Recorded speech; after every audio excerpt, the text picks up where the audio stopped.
আসসালামু আলাইকুম রহমতুল্লাহ। আজকে আমরা এসএসসি 25 ব্যাচের উচ্চতর গণিতের মান বন্টন নিয়ে আলোচনা করব। মান বন্টনের ক্ষেত্রে দেখো আমাদেরকে দেখতে হবে প্রথমত এখান থেকে সৃজনশীল প্রশ্ন আসে আটটা সৃজনশীল প্রশ্ন ক, খ এবং গ বিভাগ, অর্থাৎ ক বিভাগ হচ্ছে বীজগণিত এবং খ বিভাগ হচ্ছে জ্যামিতি।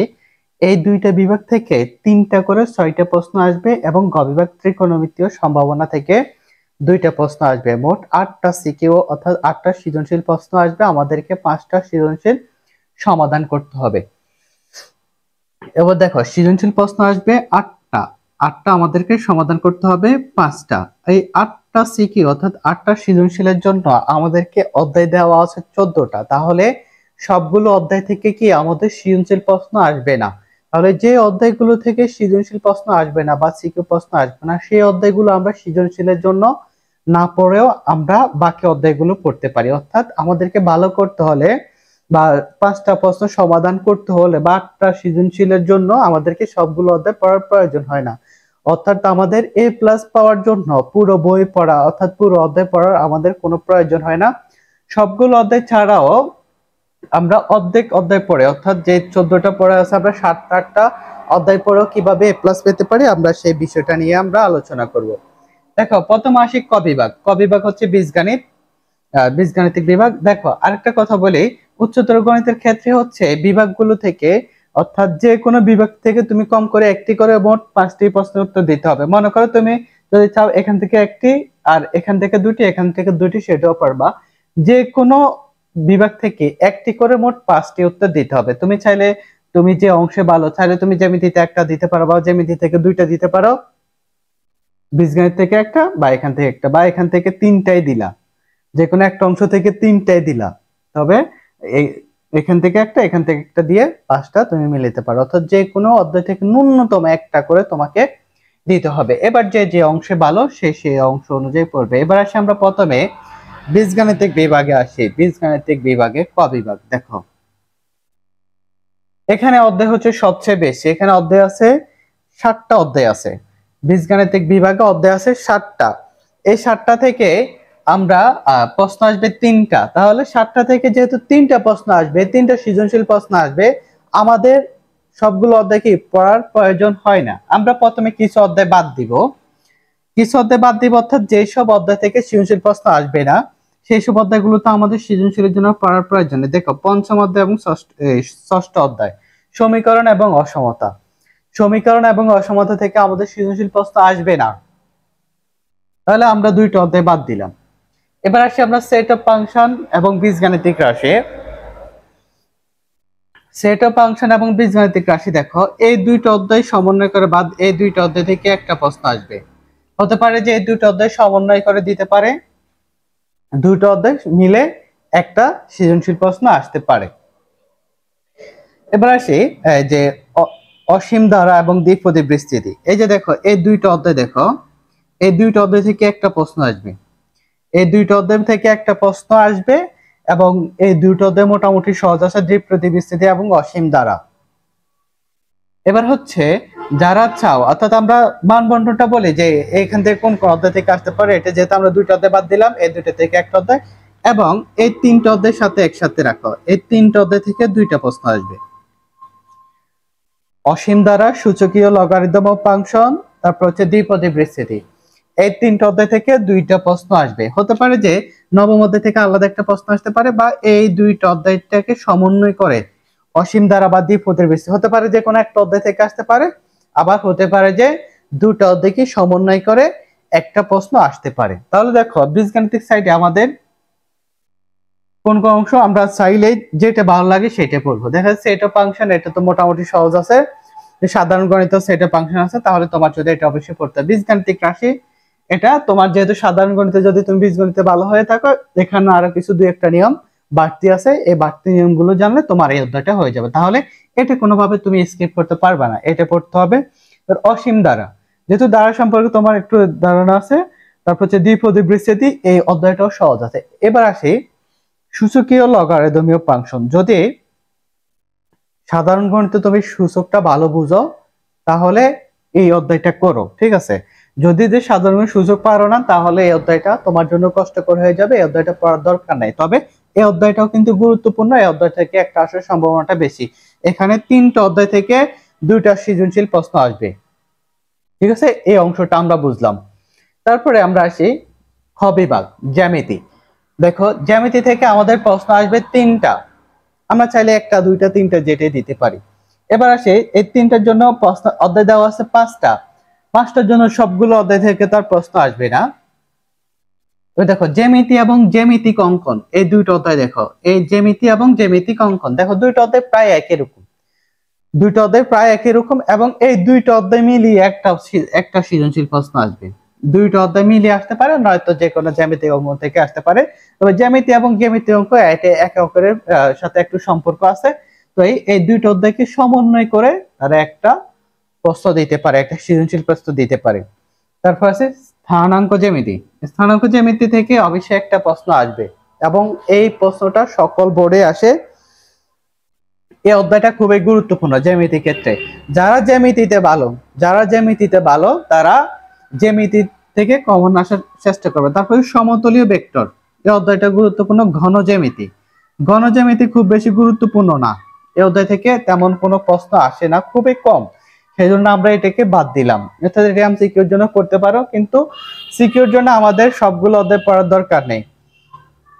এটা হচ্ছে এখান থেকে 3টা আসবে, এই 4টা অধ্যায় থেকে 3টা প্রশ্ন আসবে, আমরা 3টা বললাম।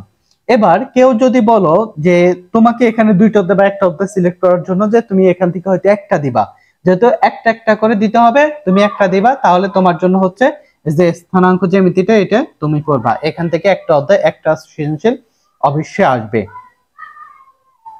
ঠিক আছে, তারপর সমতলীয় ভেক্টর, এই অধ্যায়টাও খুবই গুরুত্বপূর্ণ। এখান থেকে একটা সৃজনশীল প্রশ্ন আসার সম্ভাবনাটা খুবই বেশি, এখান থেকে একটা প্রশ্ন আসবে। আর এই 2 অধ্যায় সমন্বয় করে একটা প্রশ্ন আসতে পারে। তাহলে আমাদেরকে 3টা মিলতে হবে। এখানে আমরা 3টা বুঝলাম, 3টা কোথায় হলো, এখান থেকে আমরা 3টা বুঝলাম যে 3টা সৃজনশীল প্রশ্ন কোন কোন অধ্যায় থেকে হতে পারে বা সেটা জানলাম। এবার আসি ঘ বিভাগ, ত্রিকোণমিতি এবং সম্ভাবনা। ঘ বিভাগে ত্রিকোণমিতি এবং সম্ভাবনা, এই 2টা অধ্যায় থেকে 2টা প্রশ্ন আসবে।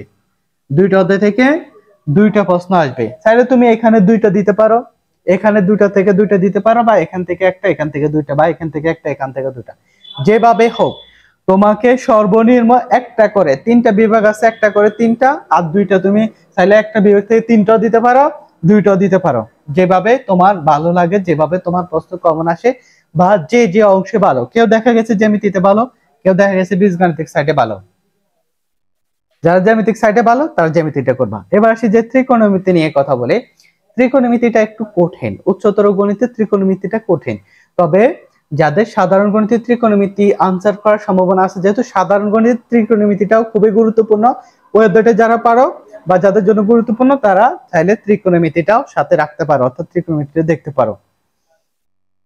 তবে একটা কথা মনে রাখবা, তুমি যদি উচ্চতর গণিতের ত্রিকোণমিতি পারো, তাহলে সাধারণ গণিতের ত্রিকোণমিতি তুমি অনায়াসে পেরে যাবা, অনায়াসে পারবা। এবার কি সম্ভাবনা, সম্ভাবনা থেকে তো মাস্ট অবশ্যই তোমার একটা প্রশ্ন আসবে, এবং এটা পরিপূর্ণ, এটা সম্ভাবনা থেকে এটা তোমার দেওয়ার চেষ্টা করবা। তাহলে এবার আমরা বুঝতে পারলাম যে 8টা প্রশ্ন কোন কোন অধ্যায় থেকে আসতে পারে, সেই বিষয়টা আমরা বুঝলাম।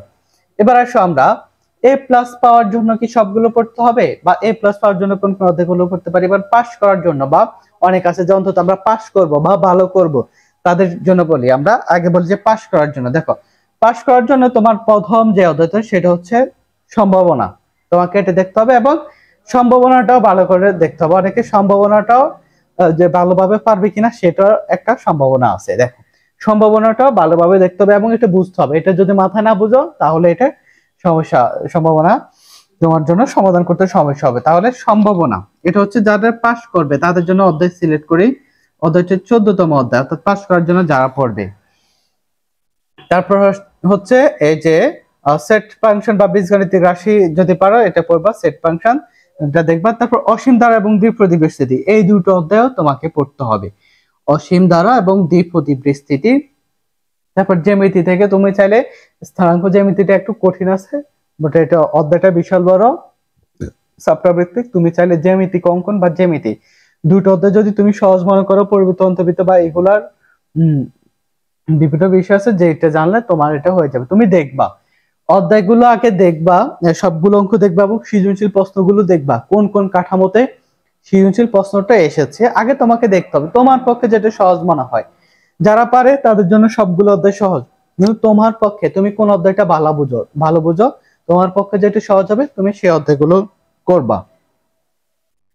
এবার আসি আমরা যারা পাশ করার জন্য তাদের জন্য কথা বলছি, যারা পাশ করতে পারবা কিনা বা যাদের সহজে পাশ করতে পারো।